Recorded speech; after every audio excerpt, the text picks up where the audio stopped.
지금 미국 로스앤젤레스 LA 타임즈 편집국이 발칵 뒤집혔습니다. MLS 역대 최고 이적료 2,650만 달러, 약 369억 원을 기록하며 LAFC에 입단한 손흥민. 그런데 그의 계좌에서 매달 14곳으로 나가는 거액의 송금 내역이 포착됐죠. 비자금일까요? 탈세일까요? 아니면 자금 세탁일까요? 탐사보도 전문 기자 제임스 윌슨은 8년 경력을 걸고 2개월간 추적에 들어갔습니다. FBI 신고 직전까지 갔던 그가 14번째 장소에서 목격한 충격적인 진실. 도대체 그 계좌에서는 무슨 일이 벌어지고 있었을까요? 안녕하세요. 저는 제임스 윌슨입니다. LA 타임스 탐사보도팀에서 8년째 일하고 있죠. 제 책상 위엔 3개의 상패가 놓여 있습니다. 2018년 할리우드 프로듀서의 탈세 폭로, 2020년 NBA 구단주의 횡령 사건, 2023년 IT 기업 CEO의 주가 조작, 모두 제가 파헤친 특종이었어요. 동료들은 저를 비리 사냥꾼이라 부릅니다. 탐사보도 기자로 살아온 8년 동안 저는 하나의 확고한 신념을 갖게 됐습니다.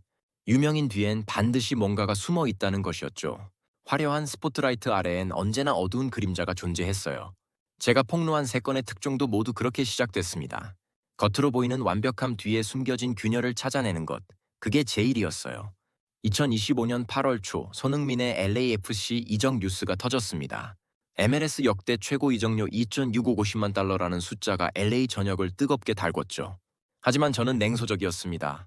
프리미어리그에서 10년을 보낸 선수가 왜 갑자기 MLS를 선택했을까요? 많은 사람들은 2026 북중미 월드컵 준비라고 했지만 저는 달랐어요. 편집국 동료들이 손흥민의 환영 기사를 쓸 때 저는 다른 생각을 하고 있었습니다. 은퇴를 앞둔 스타들이 마지막으로 선택하는 리그, 느슨한 검증 시스템, 거액의 연봉, 이 모든 게 우연일 리 없었죠. 8년간의 경험이 제게 속삭였습니다. 뭔가 있다고요. 제 직감은 거의 틀린 적이 없었습니다. 할리우드 프로듀서 사건도 처음엔 단순한 회계 실수처럼 보였어요. NBA 구단주 건도 합법적인 자산 운용처럼 포장돼 있었죠. 하지만 저는 파고들었고 결국 진실을 밝혀냈습니다. 이번에도 마찬가지일 거라 확신했어요. 손흥민 관련 기사들을 스크랩하며 저는 혼잣말을 했습니다. 33살의 최고 이적료? 뭔가 이상해. 정상적인 시장 논리라면 말이 안 되는 거래였죠. 나이 든 선수에게 왜 그토록 큰 돈을 쓸까요? 분명 숨겨진 이유가 있을 겁니다. 편집장 리사가 제 책상으로 다가왔어요. 그녀는 제 특종 본능을 잘 알고 있었습니다. 제임스, 또 뭔가 냄새 맡았어? 리사가 물었죠. 저는 손흥민 기사가 띄워진 모니터를 가리키며 대답했습니다. 아직은 모르겠습니다. 하지만 곧 알게 될 겁니다. 그때만 해도 저는 몰랐습니다. 제가 추적하게 될 이야기가 제 인생을 완전히 뒤바꿔 놓을 거라는 걸요. 8년간 쌓아온 신념이 송두리째 흔들릴 거라는 것도 상상하지 못했죠. 다음 특종을 기다리며 커피를 마시던 그 순간, 저는 그저 평범한 탐사보도 기자였습니다. 비리를 찾아내는 게 정의라고 믿는 사람이었어요. 손흥민 이적 뉴스가 나온 지 일주일 후였습니다. 2025년 8월 14일 오후 3시, 제 이메일에 한 통의 메시지가 도착했어요. 발신자는 익명이었죠. 하지만 메일 끝에 적힌 서명이 제 눈길을 사로잡았습니다. LAFC 재무팀 소속이라는 문구였어요. 심장이 빠르게 뛰기 시작했습니다. 8년간 탐사보도를 하며 배운 게 있다면 내부 제보만큼 확실한 출발점은 없다는 거였어요. 저는 곧바로 메일을 열었죠. 그리고 첫 문장을 읽는 순간 온몸에 전율이 흘렀습니다. 신규 영입 선수의 계좌에서 매달 14곳으로 거액이 송금되고 있다는 내용이었어요. 메일엔 구체적인 숫자가 적혀 있었습니다. 매달 총 12만 달러 이상, 각 장소당 5천 달러에서 1만 5천 달러씩 규칙적으로 빠져나가고 있다고요. 저는 즉시 계산기를 두드렸습니다. 연간 144만 달러, 한화로 약 20억 원이 넘는 금액이었죠. 이건 단순한 개인 지출 수준이 아니었어요. 에스와 아웃 놀러 들어온 건 송금 패턴의 규칙성이었습니다. 매달 1일, 정확히 같은 시간대 14곳으로 동시에 송금이 이루어진다고요. 이런 패턴은 제가 과거에 다뤘던 자금 세탁 사건과 놀랍도록 유사했습니다. 합법적인 거래라면 왜 이렇게 정교하게 분산시킬까요? 저는 곧바로 발신자에게 답장을 보냈습니다. 더 많은 정보를 원한다고요? 30분 후 다시 메일이 왔어요. 이번엔 발신자의 신원이 밝혀져 있었습니다. 데이빗 초의 LAFC 재무팀 소속 공인회계사였죠. 그는 자신도 처음엔 이걸 우연으로 치부했다고 했어요. 하지만 3개월째 똑같은 패턴이 반복되자 더 이상 무시할 수 없었다고요. 데이빗은 한인 2세였습니다. 그는 메일에서 이렇게 썼어요. 자신도 손흥민을 존경하지만 클럽을 보호해야 할 의무가 있다고요. 만약 이게 불법 거래라면 LAFC 전체가 위험에 처할 수 있다는 거였죠. 그의 진심이 느껴졌습니다. 저는 즉시 편집장 리사의 사무실로 달려갔습니다. 노크도 하지 않고 문을 열었어요. 리사가 놀란 표정으로 저를 쳐다봤죠. 저는 숨을 고르며 말했습니다. 리사, 대박입니다. 손흥민 계좌에서 매달 14곳으로 거액이 빠져나가고 있어요. 리사의 눈이 커졌습니다. 그녀는 20년 경력의 편집장이었어요. 특종의 냄새를 본능적으로 알아차리는 사람이었죠. 리사가 물었습니다. 확실한 거야? 저는 고개를 끄덕이며 데이빗의 메일을 보여줬어요. 숫자, 패턴, 규칙성, 모든 게 완벽했습니다. 리사는 5분간 자료를 검토했습니다. 그리고 천천히 고개를 들더니 말했죠. 제임스, 이건 비자금이야. 100% 확실해? 그녀의 목소리엔 확신이 가득했어요. 저도 같은 생각이었습니다.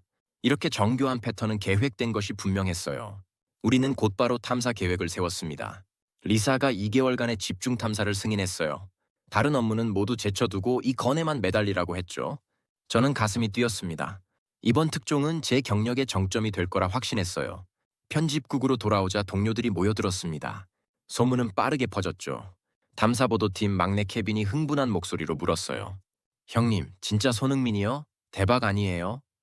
다른 동료들도 웅성거렸습니다. MLS 최고 이정료 선수의 비리 폭로라니 이건 전국구 특종이었어요. 하지만 저는 신중했습니다. 8년간 배운 게 있다면 확증 편향을 조심해야 한다는 거였어요. 아무리 정황이 의심스러워도 증거 없이는 기사를 쓸 수 없었죠. 저는 동료들에게 말했습니다. 아직 확실한 건 아무것도 없어요. 지금부터가 시작입니다. 그날 밤, 저는 책상에 앉아 14곳의 송금처 리스트를 내려다봤습니다. 데이빗이 보내준 주소들이었어요. 대부분 LA 코리아타운 인근이었죠. 저는 노트에 계획을 적어 내려갔습니다. 하나씩 직접 찾아가 확인하겠다고요. FBI 신고도 염두에 뒀습니다. 만약 이게 정말 자금 세탁이라면 연방 차원의 수사가 필요할 테니까요. 하지만 그 전에 확실한 증거가 필요했어요. 저는 달력에 표시를 했습니다. 2개월 후인 10월 초까지 모든 걸 밝혀내겠다고요. 제 머릿속엔 이미 기사 제목이 떠올랐습니다. MLS 스타의 거액 비자금 의혹, 완벽한 특종이 될 거였어요. 하지만 그때의 저는 몰랐습니다. 제가 쫓고 있는 게 비리가 아니라는 걸요. 그리고 이 추적이 제 인생에서 가장 부끄러운 순간이 될 거라는 것도요. 8월 17일 오전, 저는 LA 코리아타운에 도착했습니다. 첫 번째 송금처 주소를 찾아가는 길이었어요. 오래된 건물들 사이로 좁은 골목이 이어졌죠. GPS가 가리키는 곳에 다다르자 작은 간판이 보였습니다. 희망의 집, 무료 급식소였어요. 건물 외관은 낡았습니다. 페인트가 벗겨진 벽, 녹슨 철문. 하지만 안에서는 사람들의 목소리가 들려왔어요. 저는 문을 열고 들어갔죠. 30여 명의 사람들이 줄을 서서 식사를 받고 있었습니다. 대부분 노인들이었어요. 낡은 옷을 입은 이들의 얼굴엔 피로가 가득했죠. 카운터 뒤에 50대 중반으로 보이는 여성이 서 있었습니다. 짙은 갈색 머리에 앞치마를 두른 그녀가 저를 쳐다봤어요.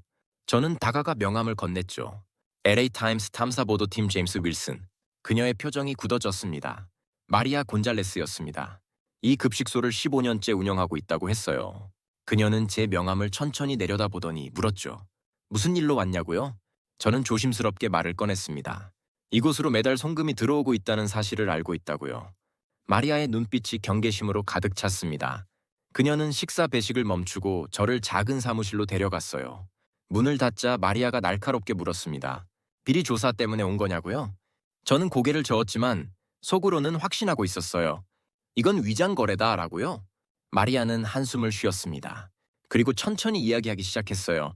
지난 8월 초부터 매달 $8,000씩 익명 후원금이 들어오고 있다고요. 단 하나의 조건이 있었다고 했습니다. 절대로 후원자를 공개하지 말라는 것이었죠. 제 머릿속에서 경보음이 울렸습니다. 익명 후원, 공개 금지 조건. 이건 전형적인 자금 세탁 패턴이었어요.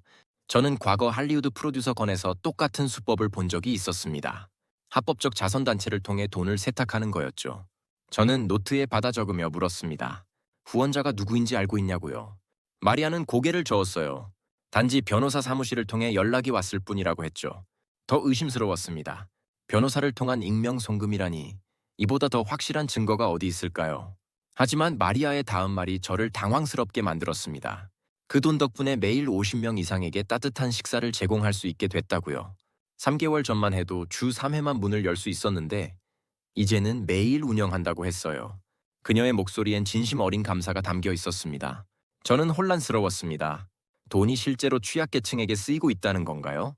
하지만 곧 고개를 저었어요. 이건 교묘한 위장일 뿐이라고 스스로를 설득했죠. 실제론 다른 방식으로 돈을 되돌려받는 게 틀림없다고요. 저는 급식소를 나와 두 번째 장소로 향했습니다. 15분 거리에 있는 이민자 법률 지원 센터였어요. 낡은 2층 건물의 1층에 자리 잡고 있었죠. 역시나 같은 패턴이었습니다. 지난 8월부터 매달 1만 달러씩 익명 후원, 공개 금지 조건, 변호사 사무실을 통한 송금, 센터 책임자인 카를로스는 저를 환영했습니다. 그는 그 후원금으로 5명의 이민자 가족에게 무료 법률 서비스를 제공하고 있다고 했어요. 추방 위기에 처한 사람들을 도울 수 있게 됐다며 기뻐했죠. 저는 메모를 하며 속으로 생각했습니다. 완벽한 위장이군이라고요.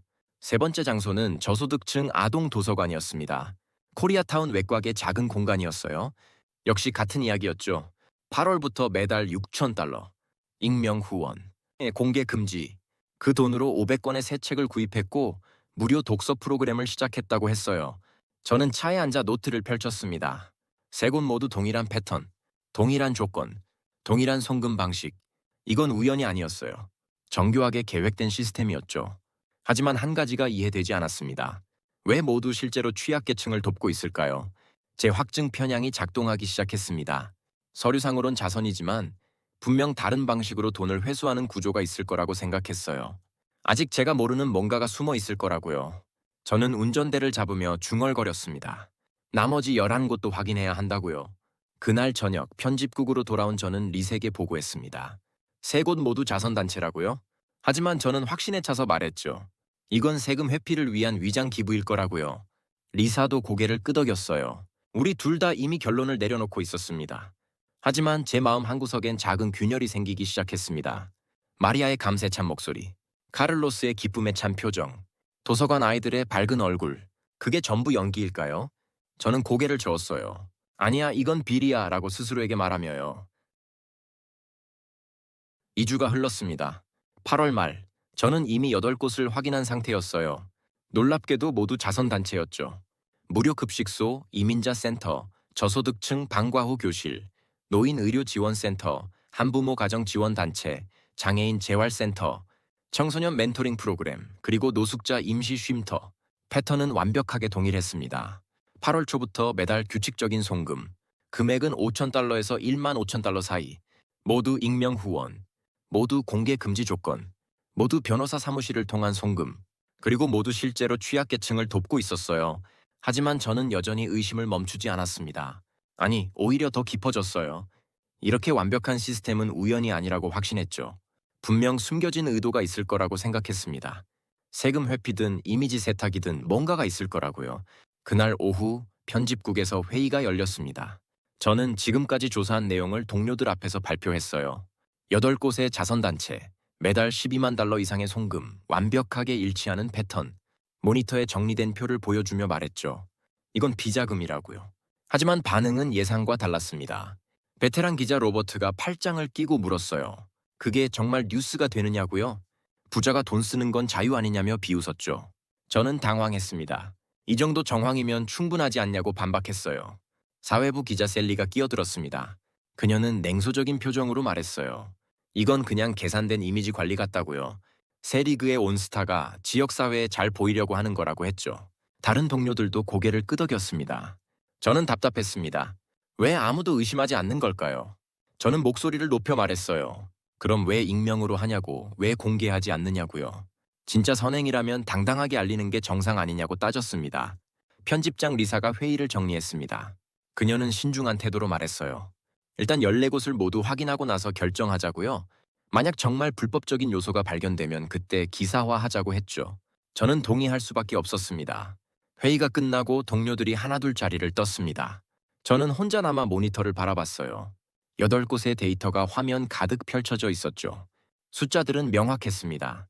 하지만 확신은 흔들리고 있었어요. 그날 저녁, 저는 9번째 장소를 찾아갔습니다. 코리아타운 외곽의 한 건물이었어요. 유소년 축구팀 드림 키커스의 사무실이었죠. 작은 간판 아래로 아이들의 웃음소리가 들렸습니다. 문을 열자 20여 명의 아이들이 운동복을 입고 모여 있었어요. 저소득층 가정 출신 아이들로 보였습니다. 코치가 다가와 악수를 청했죠. 케빈 박이라고 자신을 소개했어요. 한국계 미국인 3세였습니다. 저는 취재 목적을 밝혔습니다. 케빈은 반가워하며 사무실로 안내했어요. 그리고 이야기를 시작했죠. 8월부터 매달 1만 달러씩 후원금이 들어온다고요? 덕분에 장비를 구입하고 원정 경기도 다닐 수 있게 됐다고 했습니다. 저는 여느 때처럼 물었습니다. 후원자가 누구냐고요? 케빈은 모른다고 했어요. 다만 한 가지 조건이 있었다고 하더군요. 절대 공개하지 말라는 것. 저는 또다시 노트에 받아 적으며 속으로 생각했죠. 역시 같은 패턴이라고요? 하지만 케빈의 다음 말이 저를 멈칫하게 만들었습니다. 사실 그 사람이 직접 여기 온 적이 있다고요. 아이들과 함께 3시간 동안 훈련했다고 했어요. 그런데 단 한 장의 사진도 찍지 못하게 했다고 하더군요. 제 심장이 빨라졌습니다. 저는 급하게 물었어요. 누가 왔냐고요? 케빈은 잠시 망설이다가 조용히 말했습니다. 손흥민 선수였다고요? 직접 와서 아이들 한 명 한 명과 이야기하고 같이 공을 찼다고요. 하지만 카메라는 일절 금지였다고 했죠. 제 머릿속이 복잡해졌습니다. 본인이 직접 왔다고요. 사진도 찍지 말라고 했다고요. 이건 이미지 관리치고는 이상했어요. 보통 스타들은 자선 활동을 할 때 카메라를 더 많이 부르잖아요. 왜 숨기는 걸까요? 케빈은 계속 이야기했습니다. 아이들이 너무 좋아했다고요. 몇몇은 그날 이후로 훈련 태도가 완전히 달라졌다고 했어요. 한 아이는 손흥민처럼 프로 선수가 되고 싶다며 매일 새벽 연습을 시작했다고 하더군요.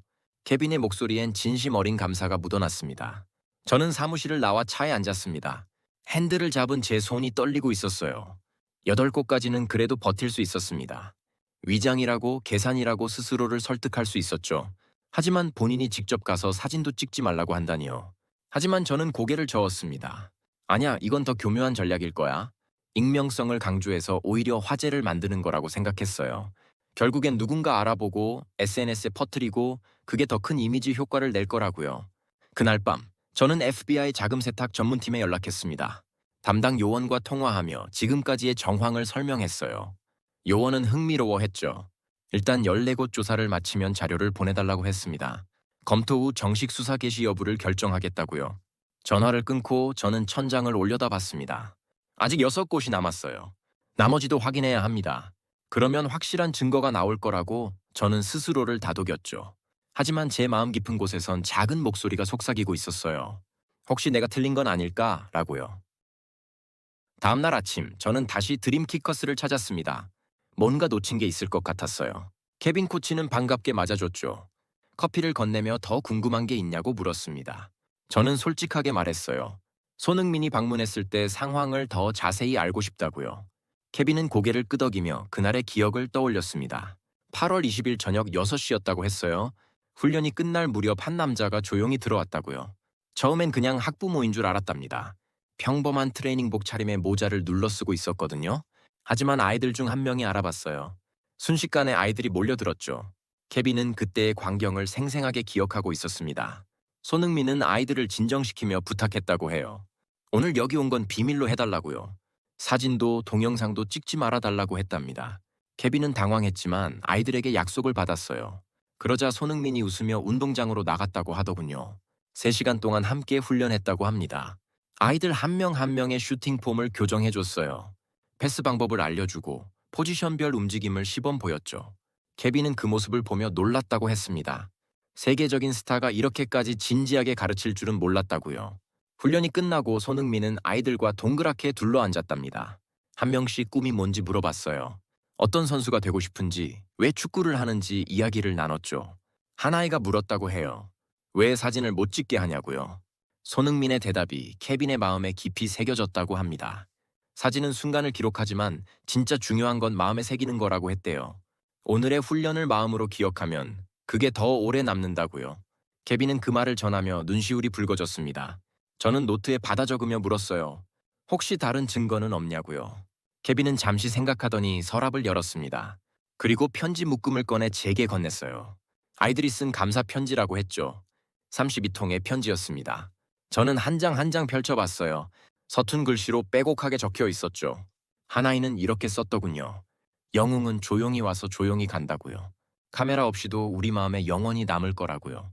다른 편지엔 더 구체적인 내용이 있었습니다. 손흥민이 자신의 슈팅 폼을 고쳐준 얘기, 포기하지 말라고 격려해준 이야기.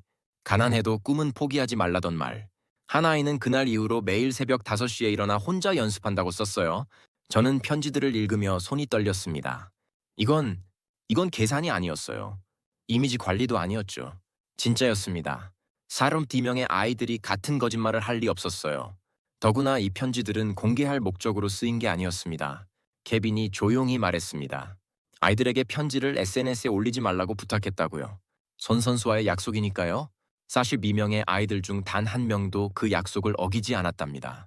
3주가 지났지만 인터넷 어디에도 그날의 흔적은 없었어요. 저는 차에 돌아와 한참을 앉아 있었습니다. 편지 묶음을 무릎에 올려놓고 멍하니 앞을 바라봤어요. 8년간 탐사보도를 하며 수많은 거짓을 봤습니다. 교묘한 위장도 정교한 이미지 세탁도 많이 봤죠. 하지만 이건 달랐어요. 제 확신이 흔들리기 시작했습니다. 만약 이게 정말 순수한 선행이라면 어쩌죠? 제가 지금까지 추적한 게 전부 오해라면요.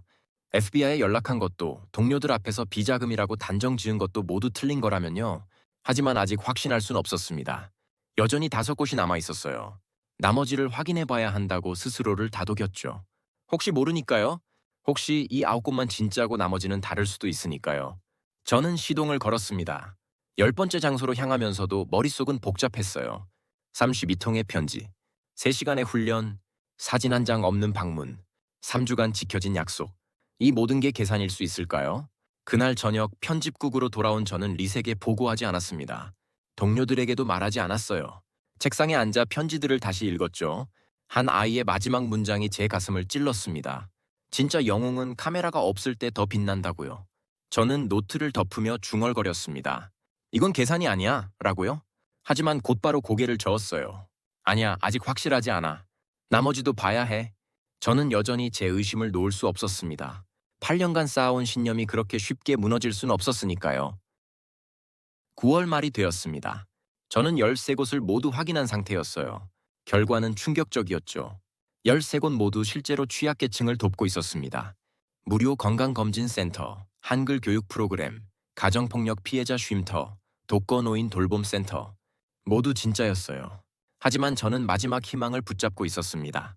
14번째 장소만 확인하면 되는 거였어요. 혹시 그곳에서 결정적인 증거가 나올 수도 있잖아요. 자금 세탁의 핵심이 마지막에 숨어 있을 수도 있다고 생각했죠. 10월 2일 오전, 저는 14번째 주소로 향했습니다. 코리아타운 중심부의 이민자 종합지원센터였어요. 3층짜리 건물이 보였죠. 1층엔 법률 상담실, 2층엔 취업교육장, 3층엔 영어 수업실이 있다는 안내판이 붙어 있었습니다. 저는 카메라를 목에 걸었습니다. 이번엔 증거를 남겨야겠다고 생각했어요. 혹시 모를 결정적 순간을 포착하기 위해서였죠. 건물 안으로 들어서자 복대 사람들이 줄지어 서 있었어요. 대부분 중남 미계와 아시아계였습니다. 2층으로 올라가는 계단에서 저는 멈춰 섰습니다. 복도 끝에서 익숙한 실루엣이 보였거든요. 키 큰 남자가 모자를 눌러쓰고 있었어요. 주변 사람들과 이야기하는 모습이 보였죠. 제 심장이 뛰기 시작했습니다. 몇 걸음 더 다가갔습니다. 그리고 확신했어요. 손흥민이었습니다. 직접 여기 와 있었던 거예요. 저는 본능적으로 카메라를 들어 올렸죠. 셔터를 누르려는 순간 손흥민이 고개를 돌렸습니다. 우리의 눈이 마주쳤어요. 그의 표정이 굳어지는 게 보였죠. 손흥민은 천천히 제게 걸어왔습니다. 주변 사람들은 눈치채지 못했어요. 그는 조용히, 하지만 단호하게 제 카메라를 내리게 했습니다. 복도 구석으로 저를 이끌었어요. 그리고 낮은 목소리로 부탁했습니다. 제발 사진을 찍지 말아달라고요. 이곳 사람들이 불편해할 수 있다고 했죠. 저는 당황해서 말했어요. 취재 중이라고 LA타임스 기자라고요. 손흥민은 제 명함을 받아들고 한숨을 쉬었습니다. 그리고 간곡하게 말했어요. 이 일을 기사로 만들지 말아달라고요. 이곳 사람들은 그냥 조용히 도움받기를 원한다고 했죠. 언론이 오면 오히려 부담스러워한다고요.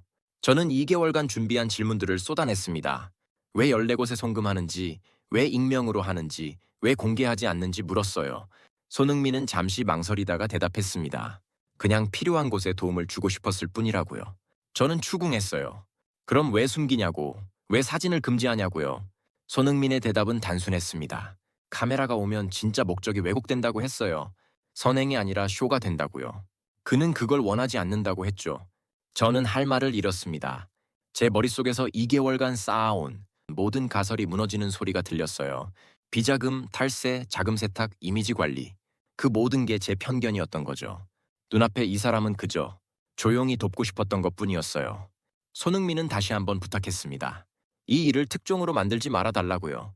14곳의 사람들이 평온하게 도움받을 수 있게 해달라고 했죠. 그의 눈빛은 진지했습니다. 간절했어요. 저는 고개를 끄덕일 수밖에 없었습니다. 더 이상 질문할 수 없었어요. 손흥민은 조용히 고개를 숙여 인사하고는 다시 복도 안쪽으로 들어갔습니다. 이민자들과 이야기를 나누기 위해서였죠. 카메라 하나 없이요. 저는 그 자리에 한참을 서 있었습니다. 제 손에 든 카메라가 무겁게 느껴졌어요. 2개월 동안 제가 뭘 한 거죠? 영웅을 범죄자로 몰려고 했던 거였어요. FBI 신고 서류까지 준비하면서요. 건물을 나와 차에 앉았습니다. 가방에서 2개월간 모은 자료들을 꺼냈어요. 14곳의 주소, 송금 내역, 인터뷰 기록, 32통의 편지. 모든 증거가 한 방향을 가리키고 있었죠. 이건 비리가 아니었어요. 세상에서 가장 순수한 선행이었습니다. 제 손이 떨렸습니다. 8년간 탐사보도 기자로 살며 쌓아온 신념이 완전히 무너졌어요. 유명인 뒤엔 반드시 뭔가가 숨어 있다는 확신. 그 확신이 저를 눈멀게 만들었던 거죠. 진실을 보지 못하게 했어요. 저는 핸들의 이마를 기댔습니다. 그리고 중얼거렸죠. 나는 완전히 틀렸다고요. 2개월 동안 제가 추적한 건 범죄가 아니었어요. 제 편견이었습니다. 그리고 제가 발견한 건 비자금이 아니었죠. 세상에서 가장 아름다운 비밀이었어요. 10월 3일 오전, 저는 편집장 리사의 사무실 문을 두드렸습니다. 가방엔 2개월간 모은 모든 자료가 들어있었어요. 하지만 이번엔 특종이 아니었죠. 사과문이었습니다. 리사는 제 표정을 보더니 바로 알았어요. 뭔가 잘못됐다는 걸요. 저는 책상 위에 자료를 펼쳐놓고 설명하기 시작했습니다. 14곳 모두 실제 자선단체였다고요. 손흥민을 직접 만났다고요. 제가 완전히 틀렸다고 말했죠. 리사는 20분 동안 제 이야기를 들었습니다. 32통의 편지도 읽었어요. 마지막 장을 덮을 때 그녀가 한숨을 쉬었죠. 그리고 조용히 물었습니다. 그럼 어쩔 거냐고요? 이대로 묻을 거냐고요? 저는 고개를 저었습니다. 오히려 기사를 써야 한다고 말했어요. 하지만 비리 폭로가 아니라 제 편견에 대한 사과문이 되어야 한다고요. 리사는 잠시 고민하더니 고개를 끄덕였습니다. 써보라고 했어요. 그날 저녁부터 3일 밤을 꼬박 세웠습니다. 제 8년 경력 중 가장 어려운 글이었어요. 제가 얼마나 틀렸는지, 어떻게 편견에 사로잡혔는지, 무엇을 깨달았는지 한 글자 한 글자 적어 내려갔죠. 제목을 정하는 데만 5시간이 걸렸습니다. 결국 이렇게 정했어요. 나는 틀렸다. 진짜 위대함은 카메라 밖에 있다. 부제는 이렇게 달았죠. 한 탐사보도 기자가 영웅을 범죄자로 몰 뻔한 이야기. 10월 6일 일요일 아침 기사가 게재됐습니다. LA 타임스 원면 전체를 차지했어요. 제 사과문과 함께 14곳의 이야기가 실렸죠. 손흥민의 이름은 딱 한 번만 등장했습니다. 그가 원했던 대로요. 반응은 폭발적이었습니다. 게재 3시간 만에 10만 뷰를 넘었어요.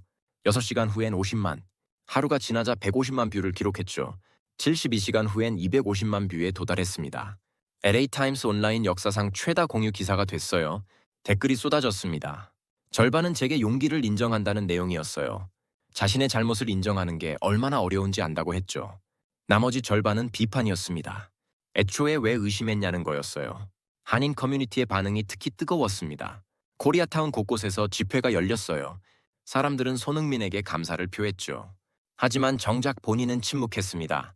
기사에 대한 어떤 반응도 내놓지 않았어요. SNS에서 해시태그가 퍼져나갔습니다. Real hero, camera off, is true son. 24시간 만에 전 세계적으로 트렌딩 1위에 올랐어요. 사람들은 제 기사를 공유하며 진짜 영웅의 의미에 대해 이야기했죠.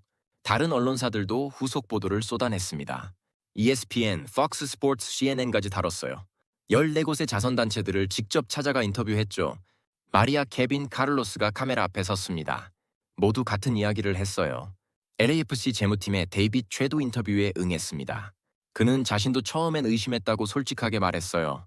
하지만 진실을 알게 된 후 한인으로서 자랑스럽다고 했죠. 제게 제보한 걸 후회하지 않는다고 덧붙였습니다. 저는 FBI에 연락했습니다. 준비했던 신고 서류를 철회한다고 말했어요. 담당 요원은 기사를 읽었다며 웃더군요. 가끔은 이렇게 좋은 결말도 있다고 했죠.